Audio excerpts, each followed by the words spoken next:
أيها الأحباء، عظيم هو الكاهن وعظيم هو الكهنوت.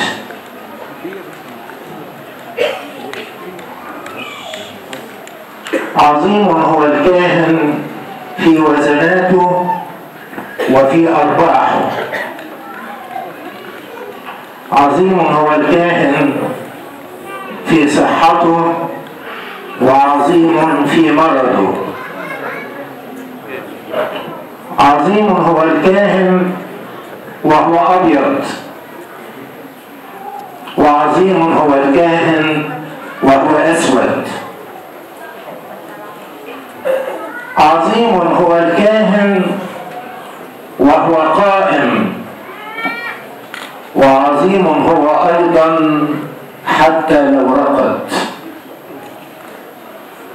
عظيم هو الكاهن في صحته، وعظيم هو الكاهن وهو مسبوح.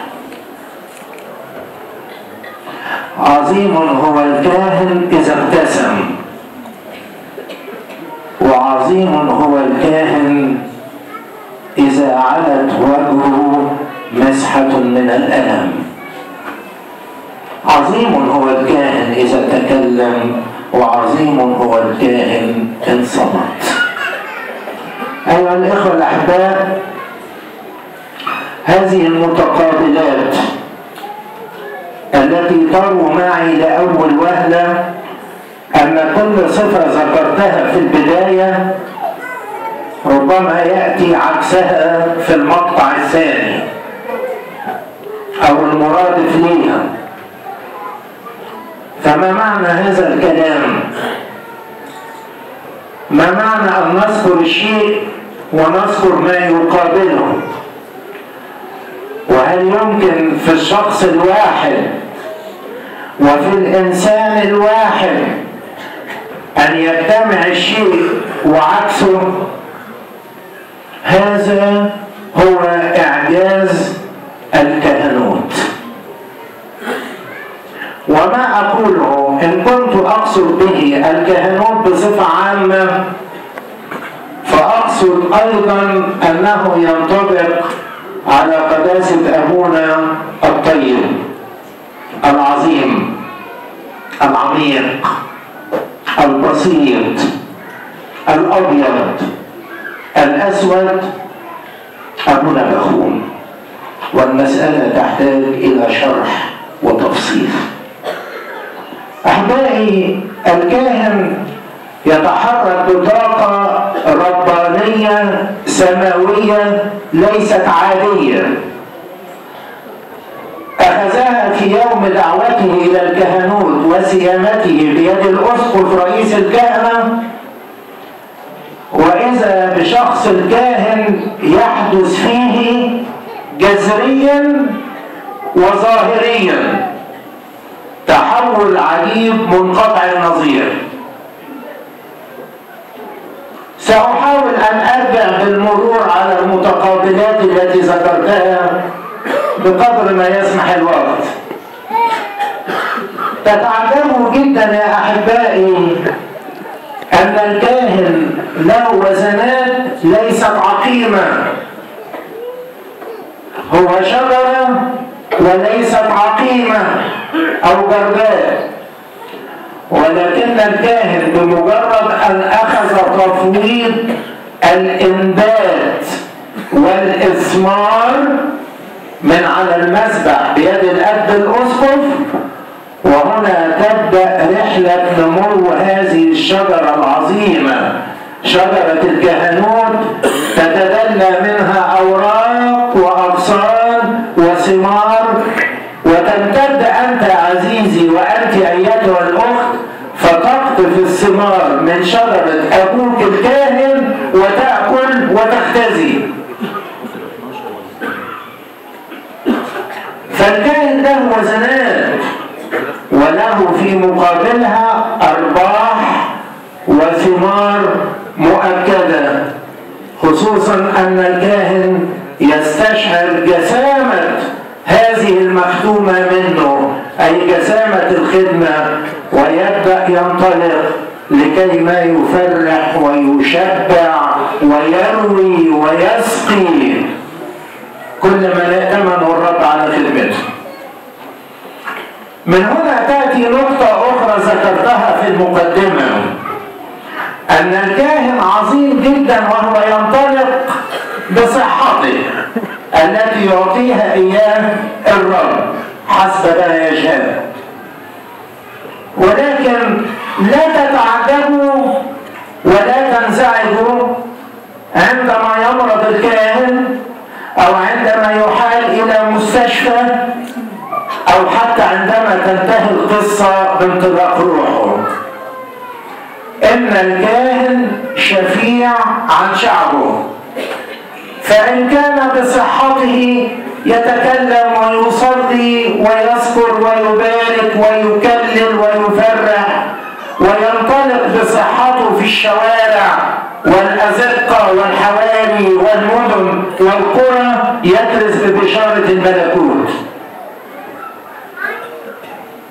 وإن مرضت يا أبي الكاهن هل تتجمد القضية برمتها؟ حاشا. هل تظن عندما ملك المرض في الأسابيع الأخيرة على أبونا المتنيح أبونا باكون، هل تظن أن كهنوته قد تجمد على فراش المرض في المستشفى؟ حاشا حاشا. وإنما يظل الكاهن حتى وهو يئن من ألم عضو من أعضاء جسده، فألم جسده يحمل ضمنا آلام شعبه ولا سيما المرضى منه. لذلك يا أحبائي يتحرك الكاهن في كل الأحوال، هو يسأل عن مريض، وإن سألت أنت على مرضه تجد عبارات الشكر في انتظارك وفي انتظار أذنيك. لا يئن الكاهن، وإن كان يئن ففي حالة وحيدة، يئن لأنين أولاده وشعبه. هو منطلق في كلامه ومنطلق في صمته. ترى أبوك الكاهن في داخل صلاة القداس والليتورجية يتكلم ويعظ وينطق ويفسر لك الكتاب المقدس والكتب الإلهية ويجيب على تساؤلاتك. وفي أوقات أخرى تنظر إلى أبيك الكاهن فتجد صامتا متوقفا عن الكلام للحظات فقط يلاحقك بعينيه، وكأنه يقول لك إني أعظك وأعلمك بصمتي كما كنت أعظك وأعلمك بكلامي. كما قيل عن أحد الآباء في البرية عندما ذهب إليه مجموعة من التلاميذ يسألونه كلمة منفعة، فسأل الأول وأجاب الشيخ، وسأل الثاني وأجاب الشيخ، أما الثالث فسكت.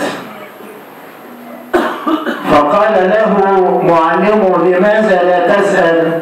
فقال يكفيني النظر إلى وجهك يا أبتي.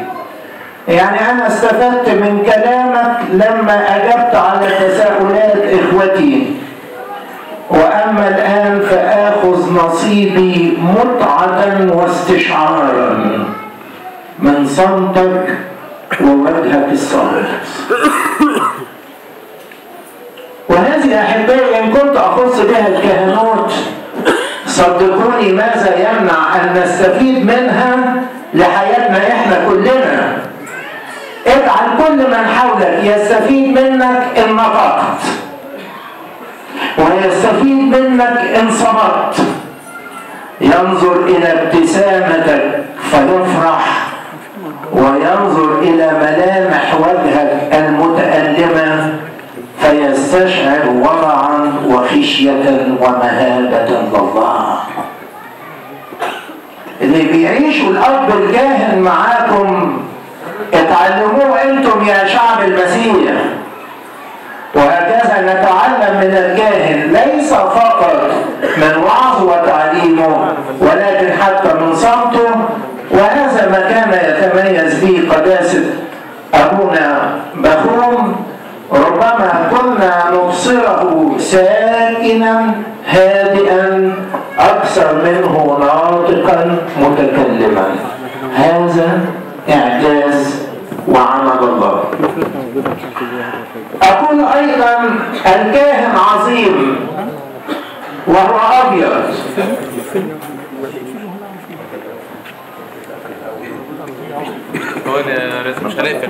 مش هنقفل خالص صدق.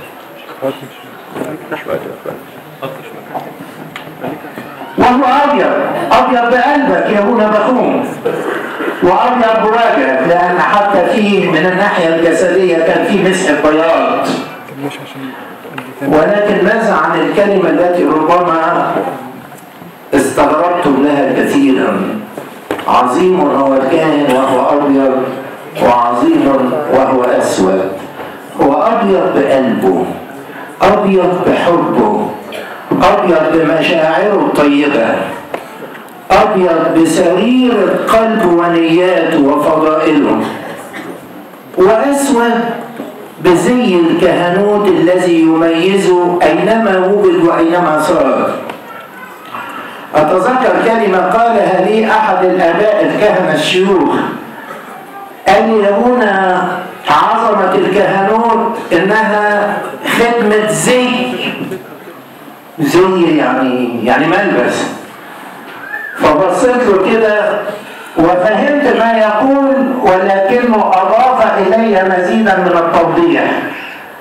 قال لي ده الأب مننا يا ابونا، ده منين ما يمشي ممكن الولاد الصغيرين ينجذبوا إلى لونه الأسود وصليب الستر اللي معلقه علشان يقبلوا هذه الفراجية السوداء. بتبوس مين يا ابني؟ وبتقبل ايه يا حبيبي؟ يقول أقبل هذا الكهنوت المعبر عنه طقسيا في الكنيسة القبطية بهذا الزي المميز حتى ولو كان لون السواد. بص تلاقي كاهن الكنيسة القبطية يجذبك بنيته البيضاء، أبيض شبه الحمام، وكنت ماشي على بعد كيلو منه وتبص تلاقي كده منظر الزي الأسود تنجذب إليه بسرعة وتفرح فرحة الأطفال الأبرياء وتقول أبونا هو، أما أجري آخد البركة. أنا أتذكر كنت ماشي في أحد شوارع طنطا بالقرب من الكاتدرائية، ووجدت ولد ينفلت من يد أمه بسرعة ويأتي تجاهي وأنا أخاف عليه من السيارات اللي ماشية في الطريق. قلت له حاسب يا ابني، حاسب يا ابني. فجيه وراح ناطط نطة ومتشعلق على صدري. أتاري الولد عاوز يبوس صليب الستر، وهو الولد صغير خالص لأنه كان طفل قصير كده، وعمال يتشعبط فيا ويشدني عشان يقبل الفراجية السوداء والصليب الذي يتوسطها.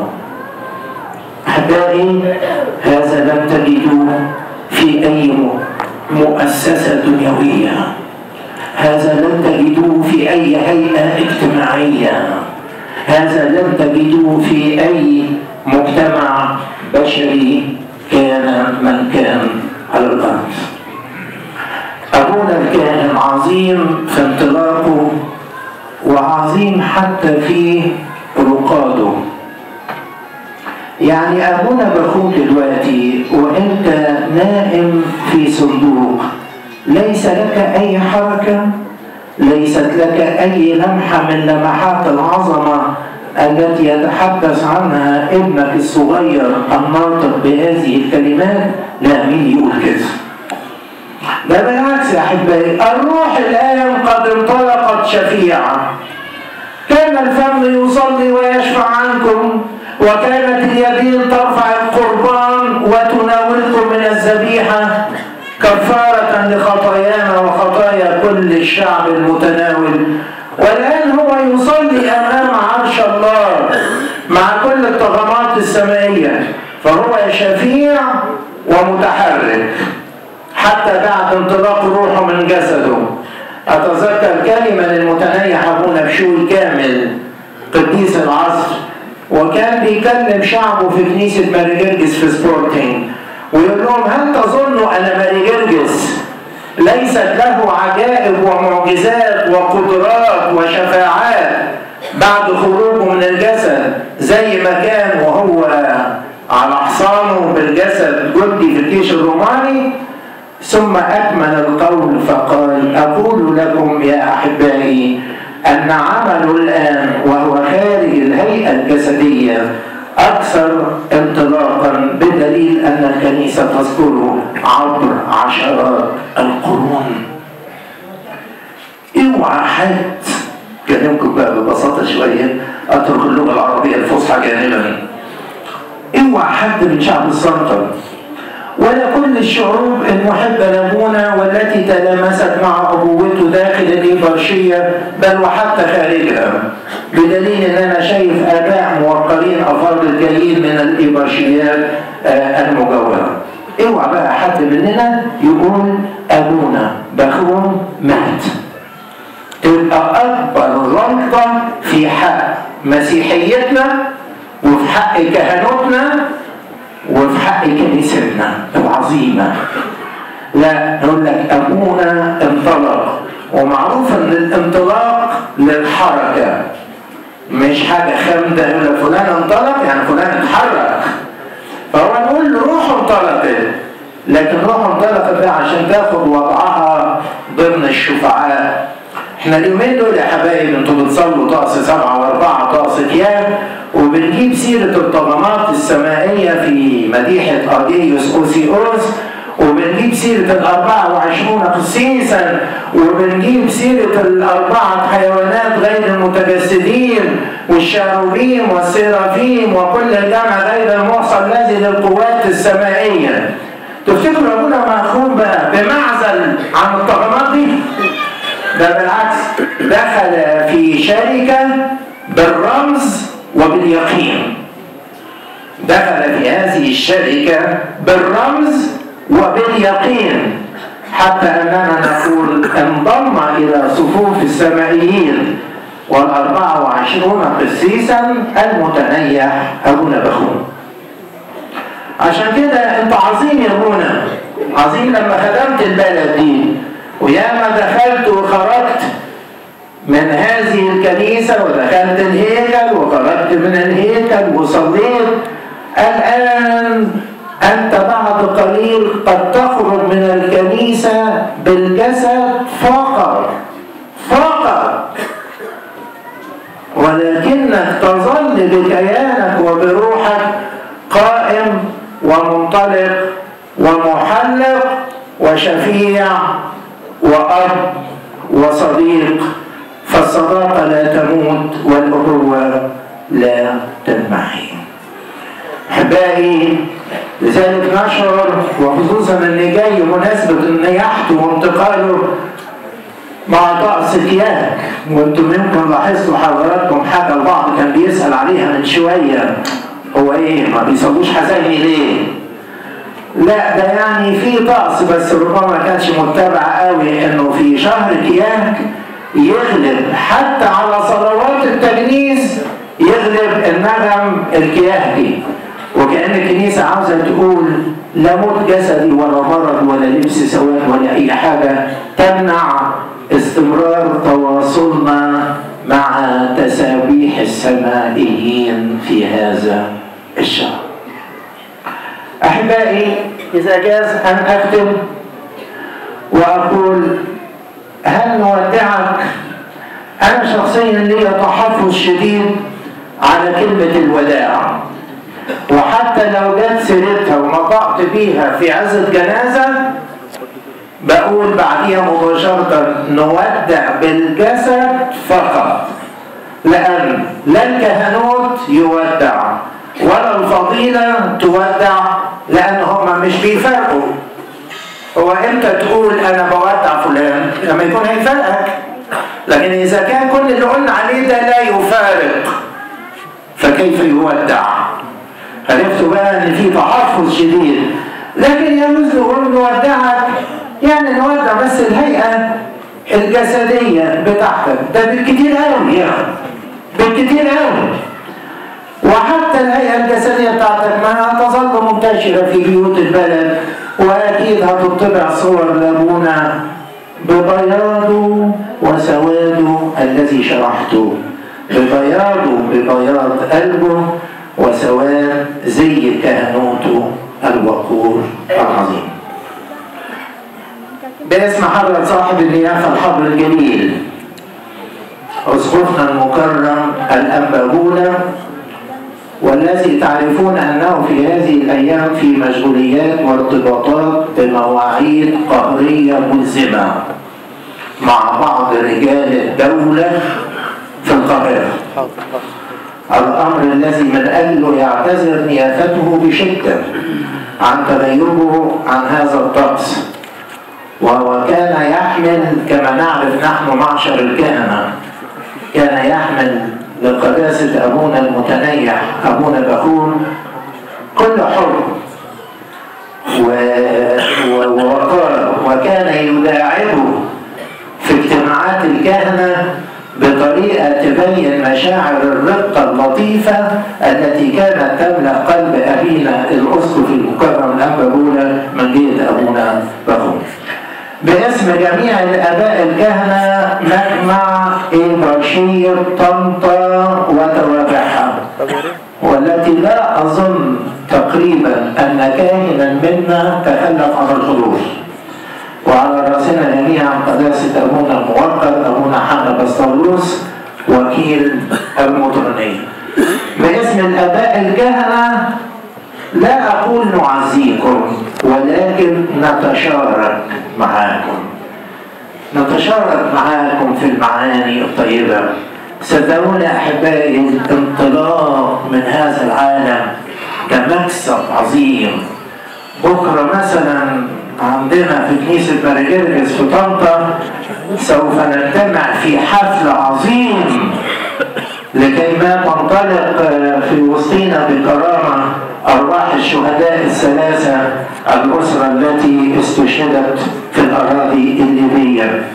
ومن دلوقتي عمالين نحضر الورد، ومن دلوقتي عمالين نحضر الستور البيضاء، ومن دلوقتي عمالين نحضر آيات الفرح والتقدير لانطلاق أسرة زي كده. فأنا عاوز أقول يا أحبائي، لا تسموا الموت كارثة ولا مصيبة، إنه عيد عظيم.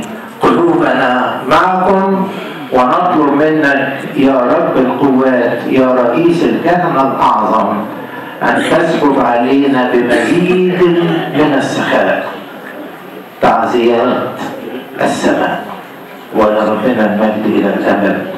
آمين. من فضلكم وبعد إذن الآباء الكهنة أرجوكم كما أنتم تعلمون في طقس تجنيز الآباء الكهنة إنه بيتم زف الجثمان حوالين المذبح ثم في صحن الكنيسة بقدر الإمكان.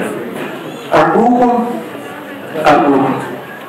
وبكلم حبايبنا السيدات بصفة خاصة، مفيش صويت، مفيش أصوات الانزعاج. ممكن دموعنا تنزل كده في هدوء حبا وتقديرا، لكن انتوا للطقس وللحن بتاع الدورة انه ياخد مجرى، وربنا يسندكم ويسندنا جميعا له المجد الدائم من الابد.